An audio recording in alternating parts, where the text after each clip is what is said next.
Do you remember when the family was everything? Oh, do you remember? It was so long ago and so much has changed. I wanna go back. Hi, I'm Roslyn. I'm a second year graduate student in the College of Public Health at Georgia Southern University. I might have, I think this is the third recording I've done, so let's hope we get it together. What I wanted to talk about was something that has become more more apparent to me after not only discussing with people around me, reading Dan Greatly, thinking about my life, my situation, and going through it at the same time. I've come to realize my issue with what I was saying was abandonment or being alone was my issue with being left, being forgotten about, being, I guess, not as important as other things or overlooked, or, the other things were more important than me in certain people's lives. I guess I'll start with my biggest issue was with my dad. Where do I start? When I was in elementary school, I went to like seven maybe, I don't know. That's when he left. Well, that's when I noticed him not being in the house as much. He was never really like there and actually as present as you would think with him having lived there. It was like as I walked out, I saw you laying in the bed asleep, went to school, came back, you weren't there, came home, made a sandwich, I was going to sleep. And on the weekends, it was still like he was coming to me to get me, not that he was already in the house. If that sounds weird, like I don't ever remember too much waking up and him already being there. But, the night that he left, I'll run through this as quickly as I can because I can get to talking. He had been gone for a while, couple days. And I think I was telling my mom I was worried, it was about the hail. There was some storm coming or something was going on. And I was like, oh my God, I'm worried, blah, blah, blah. We need to call cops. And keep in mind, I'm young, like elementary school. So she was like, well, it'll be all right. So she sends me to bed. I don't know if she called him or what, but he ended up coming home. I woke up out of my sleep because I heard him. And so me, thinking I was being slick, decided I wanted to go get some water. So I walk out to the kitchen with my cup. And the first thing I said was, where have you been? We've been missing you. Da, da, da. We were going to call cops. It's late. It's storming. Blah, blah, blah. Or whatever else I was saying, Not, I wasn't like going off or anything, but I was saying, we were concerned about you. And his response to me, he just thought whatever he was saying, I don't know what they were talking about. And he just looked at me and was like, Roz, go to bed. And I was like, all right, okay, well, all right, let me just get this water I was supposed to be getting. So I tried to walk slow so I could hear what they were talking about. Don't really know.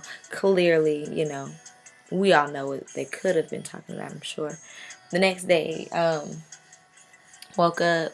We were leaving for school. Normally, I see his car in the driveway. Like I said, like he's usually there when I leave.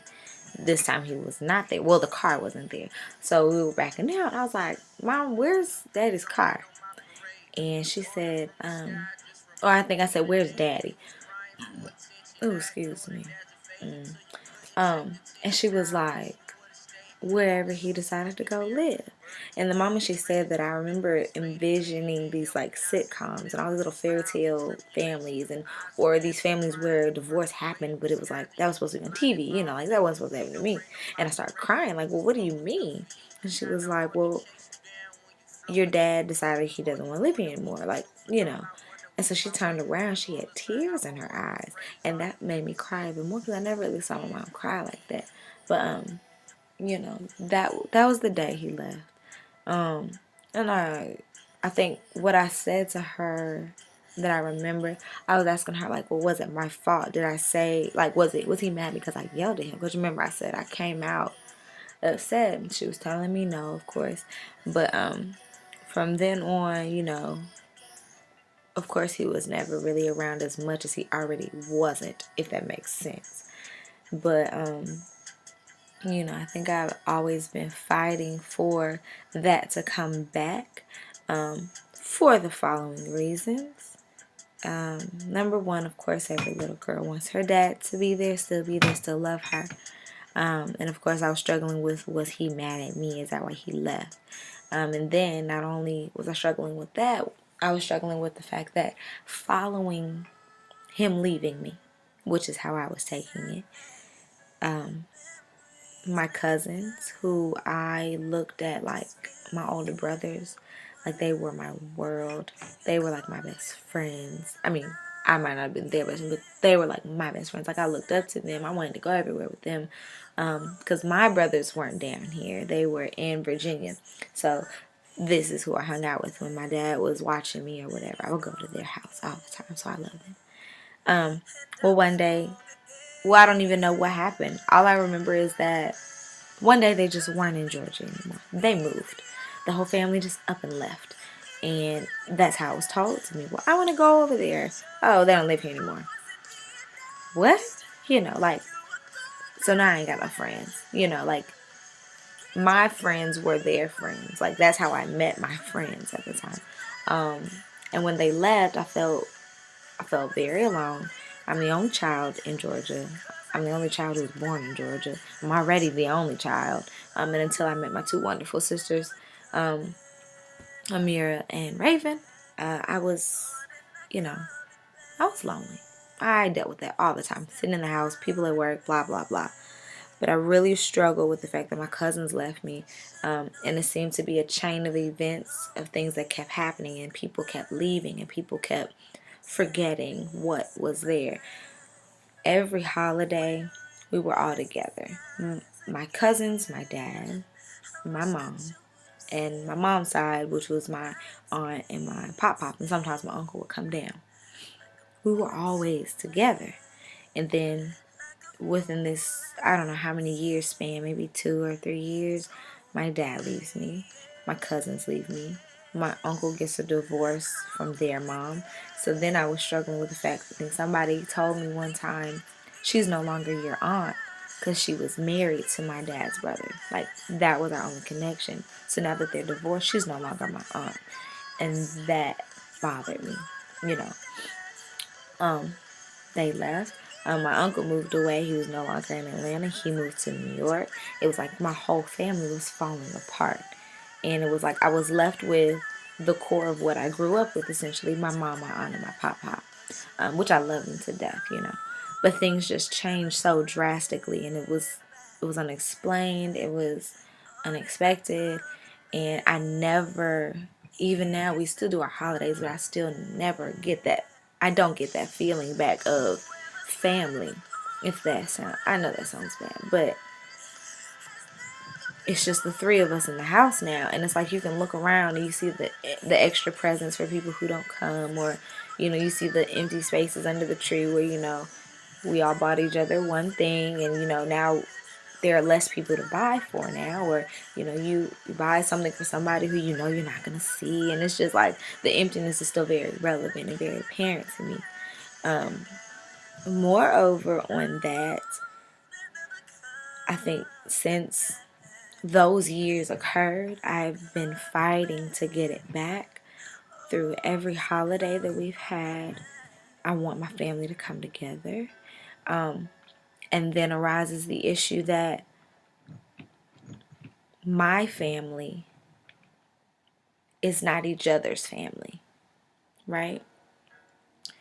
So here I am stuck in the middle of all these people who I feel like have left me, and nobody is concerned or wants to come back for even that benefit, because they're not each other's family. And I always have felt like I'm pulled in so many different directions. Like I said, I'm the only child from my mom's side, and I'm the only child in Georgia. It's just really hard to try to balance a million families, like we were one at one point, so I don't understand. And I don't know why it feels like I'm the only one being affected. Well, not affected, but I don't know why it feels like I'm the only one who is in the middle, Like, if I want to see my cousins, well, my dad might, well, my mom might not. Like, she's their aunt, but, with that divorce, it's the same thing. Like, somebody told me with their mom, is she still your aunt? Like, to me, yes, but it's like the interaction isn't there. We don't know what goes on in each other's lives anymore. And, like, even when I want to do holidays with family and stuff, my aunt made the comment, my mom's sister made the comment one time, well, I want my brothers to come down there. And she was like, well, that's your family. And it's like, okay, well, so does that mean I have to go through my entire life, grow up, separate all the time? Like, I will never get my family to be my family again because they're not each other's family. So Time is hard. Time is hard.